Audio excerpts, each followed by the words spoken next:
মার আলু পোলা দেখলে আপনারা তাহলে তাহা থাকবেন, একটু চিকন চিকন হয়ে পড়লে। আজকে আমি এটা সুন্দর তরকারি রান্না করবো। তাই তরকারি রান্না করার জন্য নিয়ে আনিছি জাতীয় মাছ পাঙ্গাস। তো প্রথমে আমি পাঙ্গাস মাছটি দিয়ে লাই, আজান দিয়ে দিতেছে।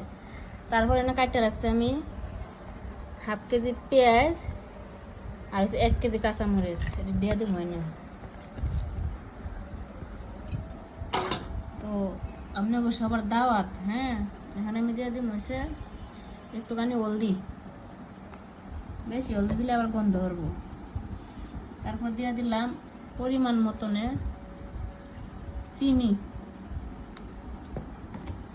তারপর দিয়ে দিব একটু মানে ধনিয়ার গুঁড়া, একটু না দিলে তো ভালো লাগবে না।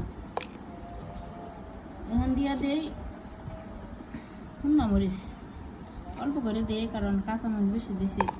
আর আমার জামাই তো আজকে তরকারি খাই, মনে করেন তো আমার বকবো যে তোমার আরো বেশি বেশি কাঁচা মাছ আইনে দিমু। তারপর আমি দিয়ে দিমু এটা সাথে কি, এটা 7 আপ।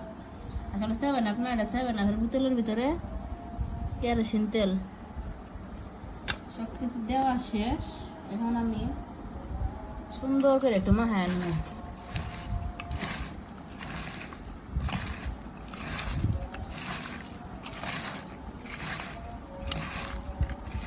এই তরকারিটা খাইতে একেবারে মনে করেন যে ওই যে নতুন নতুন মাছ হয় না মেঘাইলে, আগে আব্বা মাইরে আনতো আর ডেঙ্গাও লাগাইতো খেতো,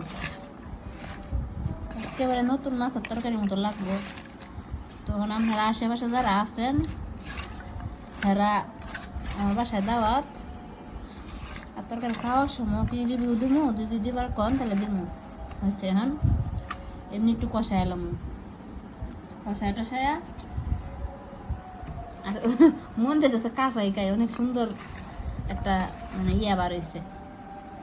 আচ্ছা যাই হোক, এখন রান্না করে নিয়ে আসি, হ্যাঁ। তো রান্নার ভিডিও যদি দেখতে চান কমেন্ট করে কইবেন, তারপর খাইয়া দেখামো কেমন হয়েছে। আজকে তো ওই যে ডাটা এরকম ভাবে করলে জামালু দেশের আলু এটা দিয়ে হচ্ছে পাঙ্গাস মাছ ছোটো ছোটো করে কাটিয়ে তারপরে রান্না করবো। আসলে ওইগুলো হচ্ছে যে ধরেন এখন বৃষ্টি হবো না, যাইবো নতুন মাছ হবো, নতুন মাছ দিয়া কাঁচামরিচ দিয়া এগুলো আপনি সস্তরা করে রান্না করলে এত মজা লাগে। আপনারা কার কার পছন্দ? এখন নতুন মাছও খাবো না, পুরা মাছও খাবো না, এই জন্য পাঙ্গাস মাছ দিয়ে রান্না করবো। আর পাঙ্গাস তো জাতীয় মাছ, পাঙ্গাস আমিও খাই আর জামাইও খাই। আমার মার আলু বলা দেখলে আপনারা তাহা থাকবেন, একটু চিকন চিকন করে করলে অনেক সুন্দর। আলু দিই বাড়ি দিই।